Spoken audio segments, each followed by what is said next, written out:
निषाद आरक्षण संकल्प यात्रा को लेकर निकले हैं। ये तकरीबन 125 किलोमीटर का रोड शो करते हुए अंतिम कार्यक्रम जिला मुख्यालय में था। आपने देखा कि कितना बारिश के समय में भीषण परिस्थिति में खास करके गांव गरीब से हमारा समाज के परिवार के लोगों ने यहाँ पे आए अपने समाज के हक अधिकार दिलाने के लिए सभी ने एक सुर से लड़ाई लड़ने का वादा किए हैं। सभी लोगों ने हाथ में गंगा जल लेकर अपने पूर्वज को भगवान को साक्षी मान के संकल्प ले लिया है कि हम अपना वोट को नहीं बेचेंगे, अपनी पार्टी के हिसाब से चलेंगे। पार्टी जो निर्णय लेगा उस निर्णय के साथ जाएंगे। हम जो हमारी सुनेगा हम उनकी सुनेंगे, जो हमारी नहीं सुनेगा हम उनकी नहीं सुनेंगे। और हमारी मुख्य लड़ाई जो है निषाद को आरक्षण दिलाना। जैसे बंगाल में निषाद को आरक्षण है, दिल्ली में आरक्षण है एससी का, बिहार में हमें नहीं आरक्षण है, ओबीसी में रखा गया। हमारी एक ही लड़ाई है कि प्रधानमंत्री जी, देश के प्रधानमंत्री एक है, संविधान एक है, तो फिर हमारे साथ भेदभाव क्यों हो रहा है। निषाद के बेटा को आरक्षण मिले, इसके लिए ये अभियान है। ये पटना से निकल के और ये 25 जुलाई से ही निकला हुआ है। ये 101 दिन का ये यात्रा है। ये पूरे बिहार में, उत्तर प्रदेश, झारखंड, 3 राज्य में 101 दिन का ये यात्रा है और लाखों हजारों की संख्या में लोग जुड़ रहे हैं। और मजबूती से हाथ में गंगा जल लेके एक एक घर के लोग, एक एक परिवार के लोगों ने संकल्प ले लिया कि हम अपने वोट को नहीं बेचेंगे। हमारी भलाई जहाँ होगा, हमारे बच्चे का भविष्य जहाँ तय होगा, वहाँ पे हम वोट गिराएंगे। उसी को लेकर 2024 से पहले हम चाहते हैं कि देश के प्रधानमंत्री नरेंद्र मोदी जी निषाद समाज को आरक्षण कर दें और लड़ाई लड़के और समाज को कल्याण हो, ताकि हर घर पे खुशी मिले, चेहरा को मुस्कान मिले। आज यूपी, बिहार, झारखंड में इतना बड़ा पॉपुलेशन है, 15% की आबादी है, एक निषाद का बेटा कलेक्टर नहीं है, तो कहीं ना कहीं ये इस मुख्य धारा से जुड़ा हुआ नहीं है। और देश में आरक्षण जो है समाज को, हर वर्ग के लोगों को मिल रहा है कि मुख्य धारा से जोड़ने के लिए, चाहे जो भी वर्ग है सभी को मिला हुआ है कि मुख्य धारा से जोड़ना। तो हमारा भी यही मानना है कि मुख्य धारा से जोड़ना है। निषाद समाज को आगे लाने के लिए आरक्षण जरूरी है। आज देखते होंगे ठंड में, दिसंबर का महीना होता है, जिस समय में लोग रजाई से बाहर नहीं निकलते, उस समय में गरीब मछुआरा मल्ला का बेटा घर पानी में उतरता है, अपने घर परिवार को चलाने के लिए मछली मारता है, फिर जाके उसका घर परिवार में चूल्हा जलता है। तो यही लड़ाई हम लोग लड़ रहे हैं कि उनके अधिकार के लिए लड़ाई लड़ते रहें। और निश्चित तौर पे देख रहे हैं कि अभी निषाद का बेटा जग चुका है, अपने हक अधिकार के लिए संघर्ष करेगा, लड़ाई लड़ेगा। हरी सिंह ने आपको सर करेला तक कह दिया है। न देखिए, जिस थाली में खाते हैं उसी में थे। अब देखिए, अभी वो जहाँ पे गए हैं उनको मुबारकबाद हो। आप सबको पता है और पूरे बिहार को पता है कि बिहार में मुकेश सहनी फैक्टर है। कल तक कोई जानता नहीं था, पहचानता नहीं, कोई पूछता नहीं था। वही व्यक्ति है जो हमारे पार्टी में भी आया था और सदस्य बना था और पार्टी का सिंबल लिया था, और पार्टी के साथ उन्होंने विश्वासघात किया, गद्दारी किया और वहाँ पे सिंबल को हमें वापस कर दिया। जो वहाँ पे चुनाव लड़ा भारतीय जनता पार्टी का कैंडिडेट था, उससे 80 लाख रुपया लेकर वो पीछे हट गए और सिंबल को हमें वो लौटा दिया बीजेपी से सेटिंग वेटिंग करके। और फिर लास्ट में हमें वो सीट को किशनगंज में भारतीय जनता पार्टी ने हमें दिया। आप बताइए, राज्य के अंदर में कोई ऐसा पॉलिटिकल पार्टी होगा, कोई ऐसा नेता होगा, मूर्ख होगा कि दरभंगा जिला का सीट को छोड़कर और किशनगंज में सीट ले लेगा, इतना अच्छा सीट छोड़कर। अब उन्होंने क्या किया, वो सीट को छोड़ दिया और सिंबल वापस कर दिया। उसके बदले में भारतीय जनता पार्टी ने अपना कैंडिडेट दे दिया और वहाँ पे उन्होंने अपने प्रत्याशी को जिताया और उसके बदले में उनको 80 लाख रुपया मिला। वो समाज के बीच में जाए और बताए कि ये क्यों किए, और उसके बदले में हमें एक सीट जो मिला, हम एक अति पिछड़ा का बेटा को, लखनलाल पंडित को किशनगंज में हमने लड़ाने का काम किया। अगर वो सीट अगर हमारे पास होता तो निश्चित तौर पे हरी सनी जीतते और हमारा एक विधायक होता। लेकिन उनको विधायक नहीं बनना था, उनको पैसा चाहिए था, उनके बच्चे परिवार के लोगों को शादी ब्याह करना था, इसलिए उन्होंने 80 लाख रुपया वहाँ के जो स्थानीय जो आज विधायक है उनसे 80 लाख रुपया लेके डील कर लिया। तो इसके लिए उनको चुल्लू भर पानी में डूब मरना चाहिए।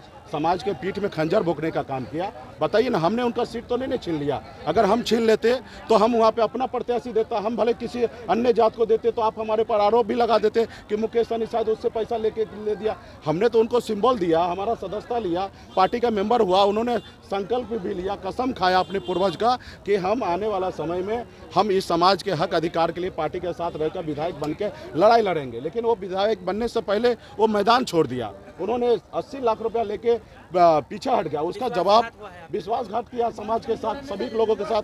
आज तक हमें ये बोलने की आवश्यकता नहीं था, नहीं हम बोलना चाहते थे। लेकिन आपको मैंने पहले भी आग्रह किया, हाथ जोड़ के विनती किया कि भाई आपको भारतीय जनता पार्टी आज आपको जो जगह दिया वो मुकेश सहनी का देन है। आज नीतीश कुमार जी को डैमेज करने के लिए उपेंद्र कुशवाहा जी को लाया गया था, मुकेश सहनी को मिशन को रोकने के लिए आपको लाया गया। आप जहां गए वहां पे आपको मुबारकबाद हो, आप बधाई हो, आप वहां रहिए, अपना काम भी कीजिए और जो समाज के लिए जो संकल्प किया, कसम खाया, वो आप कीजिए। लेकिन आप उल्टा मेरे पर आरोप लगा रहे हैं, मुझे उल्टा सुल्टा बोल रहे हैं, जबकि आप अपने गिरेबान में झांकिए। अरे भाई, आपको कौन जानता था? वही व्यक्ति, वही भारतीय जनता पार्टी आपको एगो टिकट नहीं दिया। 2020 में आपको मेरे पास आना पड़ा, सदस्यता लेना पड़ा, और आपके भारतीय जनता पार्टी का बड़ा नेता जो दिल्ली में बैठता उसने मुकेश सहनी को लीडर माना, तब 11 को सीट दिया। तो आप कैसे कह सकते हैं आज आपको वहाँ पे नेता बनाया सिर्फ मुकेश सहनी को क्रॉस करने के लिए? और यहाँ क्या हमको 2019 में लालू प्रसाद जी जो बिहार के इतने बड़े खिलाड़ी, इतने बड़े नेता, उसने 2019 में नेता मान लिया, तब 3 लोकसभा सीट दिया था। यहाँ पे नहीं, बिल्कुल ही नहीं। समाज का बेटा अपना काम करे, हम अपना काम कर रहे हैं। हाँ, ये है कि समाज को तोड़ने वाला काम न करे, नहीं तो समाज के सब पता है कि आपकी क्या है, आपकी हैसियत क्या है, आप किस क्या वजह से आज इस मुकाम आप पहुँचे हैं। आप लोग बोल रहे हैं तो आप अपना जो भी मीडिया में बोलते हैं तो कमेंट को भी थोड़ा पढ़िए, उस कमेंट में लोग क्या बोल रहा है उसको पढ़िए, और उसको पढ़ने के बाद आप कोई भी इंटरव्यू दीजिए। आप जितना भी हमारे माननीय जो नेता बने हैं, हरीश सहनी जी हमारे बड़े भाई हैं, उनसे मैं आग्रह करूंगा कि जितना भी आप मीडिया को बोलते हैं उसमें कमेंट भी लिखा जाता है, उस कमेंट को पढ़िए। लोग कितना आपको गाली दे रहा है, लोग कितना आपको बेइज्जत कर रहा है, लोग कितना गद्दार बोल रहा है। तो इसके लिए आने वाला समय में उनको इस पर विचार करें।